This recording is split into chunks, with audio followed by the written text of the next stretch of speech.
কৌস্তবদা নমস্কার। নমস্কার। নমস্কার। যে প্রসঙ্গে যাব, মুখ্যমন্ত্রী একটি মন্তব্য করেছিলেন এবং মহামান্য আদালতের রায়কে তিনি মানতে চাননি। কি বলবেন? আপনি চিফ জাস্টিসের কাছে শুভো মোটোর জন্য আপনি আবেদন জানিয়েছেন, চিঠি করেছেন, কি আমি বলবেন? সুমোটো কন্টেম্প্ট ইনিশিয়েট করার জন্য কোর্টের কাছে একটা দরখাস্ত করেছি। কোর্টের যে ম্যাজিস্ট্রি ডিগনিটি সেটাকে আপহোল্ড করার, সেটাকে সম্মান যাতে বজায় থাকে, সেটা কোর্টকেই রিকোয়েস্ট করেছি যাতে কোর্ট সেই বিষয়ে যথাযথ ব্যবস্থা নেয়, মুখ্যমন্ত্রীর এই বক্তব্যের বিরুদ্ধে কন্টেম্প্ট প্রসিডিং ইনিশিয়েট করে। এবং মুখ্যমন্ত্রী তো এই প্রথম না, এর আগেও বহুবার এরকম করেছেন। উনি জুডিশিয়ারিকে খুব প্ল্যান্ড ওয়েতে এই বিষয়গুলো করেন।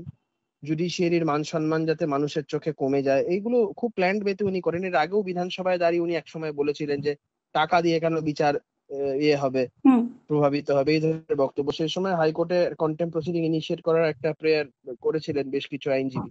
তো সেই সময় দাঁড়িয়ে কোর্ট এটাকে টার্ন ডাউন যদিও করেছিল, কিন্তু একটা বক্তব্য ছিল যে মুখ্যমন্ত্রী হিসাবে তার অনেক কশাস হওয়া উচিত, এই ধরনের কথা বলার আগে ভাবনা চিন্তা করা উচিত। আর কোর্ট বলেছিল যে আমরা আশা রাখবো যে এই ধরনের বক্তব্য থেকে আগামী দিনে উনি বিরত থাকবেন। তো তারপরে উনি শিক্ষা নেননি, হ্যাবিচুয়াল অফেন্ডার আসলে যেটাকে বলা হয়। কারণ উনি বারংবার এই বিষয়গুলো করেন। বিচার ব্যবস্থাকে বিজেপির সাথে এক পংক্তিতে ফেলে দেওয়া, হচ্ছে গিয়ে বিজেপি জজেদের বসাচ্ছে সম্পূর্ণভাবে। একদিকে বলছেন আমি বিচার ব্যবস্থাকে বলছি, বিচারপতিদের বলছি না, কিন্তু বিচারপতিদেরই টার্গেট করে সব, ডিভিশন বেঞ্চকে টার্গেট করছেন।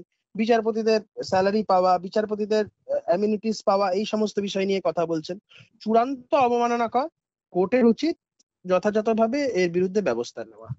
এসএসসির তরফ থেকে ইতিমধ্যেই সুপ্রিম কোর্টে মানে উচ্চ আদালতে যাওয়ার একটা পদক্ষেপ নেওয়া হচ্ছে, কি বলবেন? যে কোনো কারোরই লিগ্যাল রাইটের মধ্যে আছে অ্যাপিল করার, তো সে অ্যাপিল করছে, অসুবিধার কি আছে? সুপ্রিম কোর্ট শুনবে, মামলা শুনে সুপ্রিম কোর্ট ডিসাইড করবে। তো কৌস্তবদা, যারা যোগ্য চাকরি প্রার্থী, যারা বলছে আমরা যোগ্য, সেই ক্ষেত্রে অযোগ্যদের জন্য যোগ্যদেরও চাকরি গেল।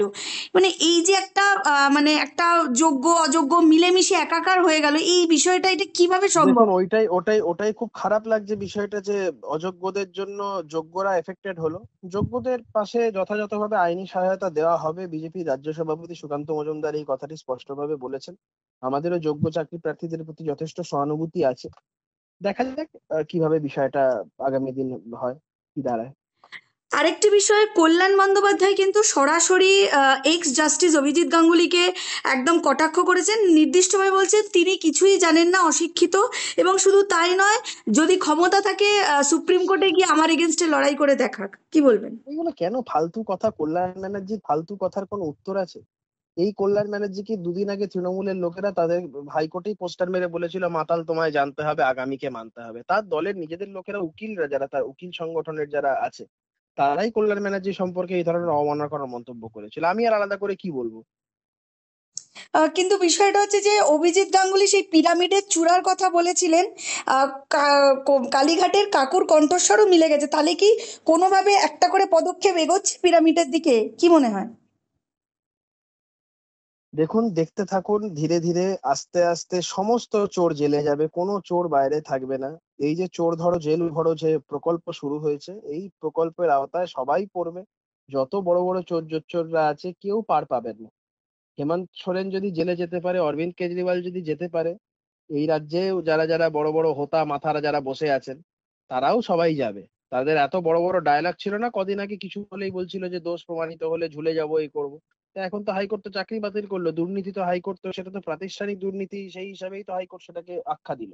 তো এখনো ঝুলছেন না কেন? কে বারণ করেছে? এই সরকারের যারা এই এরা শাসক দলের যারা বড় বড় হোতা মাথারা ছিল, এদের বিষয়টা হচ্ছে এরা এখন শুধুমাত্র এই সমস্ত উল্টোপাল্টা কথা বলে জুডিশিয়ারিকে অ্যাটাক করে এইভাবে ভেসে থাকতে চাইছে, বেঁচে থাকতে চাইছে।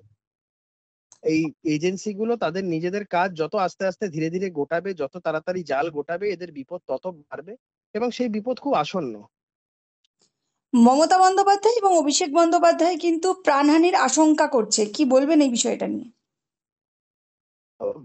বেফালতু কথা ওরা, তাও বিষয়গুলোকে লাইটলি। মমতা বন্দ্যোপাধ্যায় হোম মিনিস্ট্রির কাছে, ইউনিয়ন হোম মিনিস্ট্রির কাছে দরখাস্ত করুক না ওনার সিকিউরিটি বিষয়টা নিয়ে।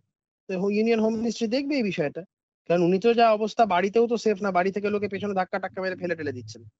তো এ করুক। আর অভিষেক বন্দ্যোপাধ্যায় এমন কোনো কিছু করেনি যে লোকে ওকে মারতে হবে। ওকে ওসব ফালতু, ওসব ফুটেজ খাচ্ছে এসব বলে। অসংখ্য ধন্যবাদ কৌস্তবদা। হ্যাঁ। ধন্যবাদ।